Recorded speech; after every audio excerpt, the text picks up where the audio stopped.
do Peyton Manning, Ed Reed, Daniel Cormier, and the big swagoo Marcus Spears have in common? The answer is, drum roll please. Dan is doing a drum roll. Thank you, Dan.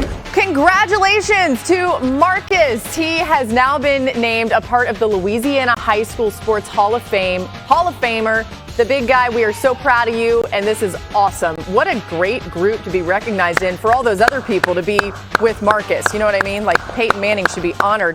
All right. Yay! Big week. Got a mansion, went to the Hall of Fame. Pretty good. Wow, I don't know about all that, but he did go to the Hall of Fame. Let's put Adam back to work, discuss the news from today. What can you tell us, Adam, about tight end Jordan Reed?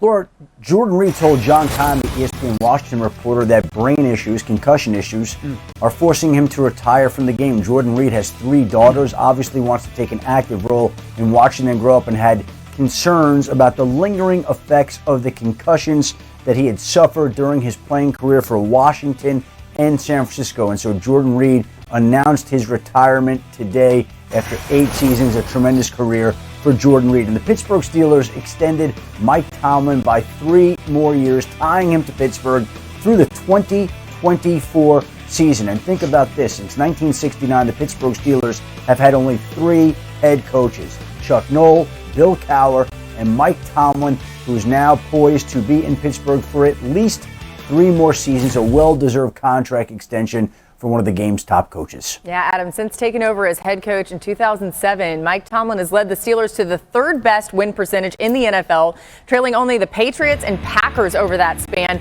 Tomlin has never posted a losing record as Pittsburgh's head coach, but he has a tough task ahead in 2021. The Steelers have lost multiple key starters on both sides of the ball this offseason, including 3 starting offensive linemen. Todd McShay, we start with you. What do you think the Steelers should do in the draft?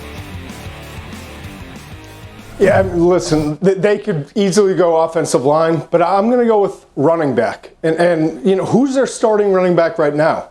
And I'm going to go with Najee Harris. I think from the Alabama running back at 235 pounds and how aggressive and physical he was as a runner in this past year. And then also in Steve Sarkisian's offense, catching the ball and becoming more of a 3-down running back, it makes all the sense in the world. So, I'm kind of with Kuiper on this, that I don't love taking running backs in the first round. But if you're going to take one that can be an every down running back. And even though he said some really nice things about me on Schefter's podcast, I still think he's the #1 running back in this class. Oh, boy. Okay. Todd, I love you. I love Najee Harris. I think he's the #1 back in this class. I think he's going to have a great NFL career. But with all due respect, he could be the second coming of Adrian Peterson, and he would still struggle behind that Pittsburgh offensive line. Last year, ranked 31st in yards before contact per rush.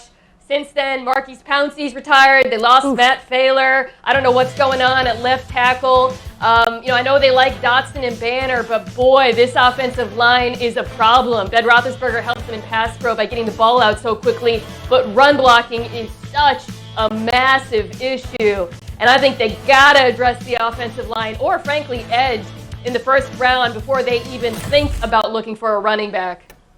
If the Steelers take a running back in the first round, I'm rioting. I'm not even from Pittsburgh, and I'm a riot. Come on. I think it's important to say You're this. on fire today, bud. A good run game is directly correlated to a good offensive line, not a good tailback. I think the second point I would make is this. We are in the most pass-first era in the history of football. I would not want to allocate a first-round pick on something that would not be directly impacting the pass-first thought process of me as a football team.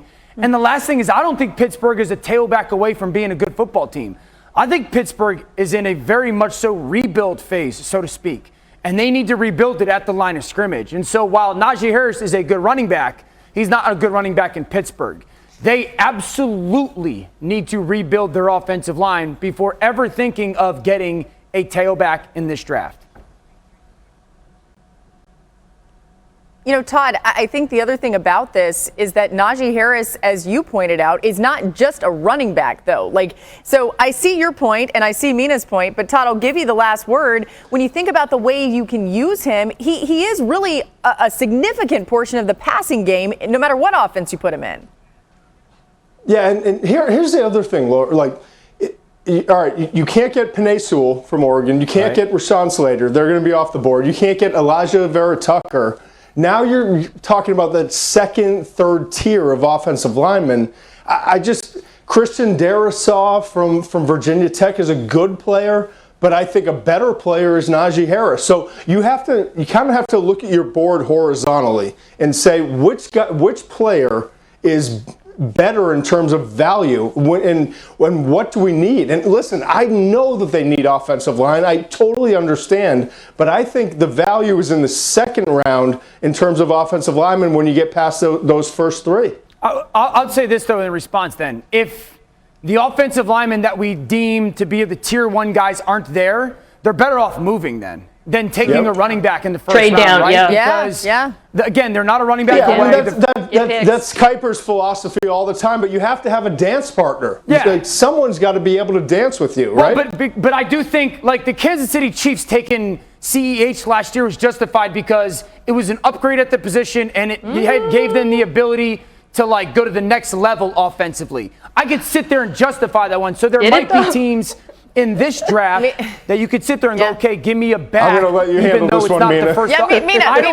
Mina, last word here, and we got to move. But Yeah, I'll just say I think the Chiefs would have been better off going edge or offensive line depth based on what we saw. Sure, but you could justify it was really a lesson. Good teams. Right.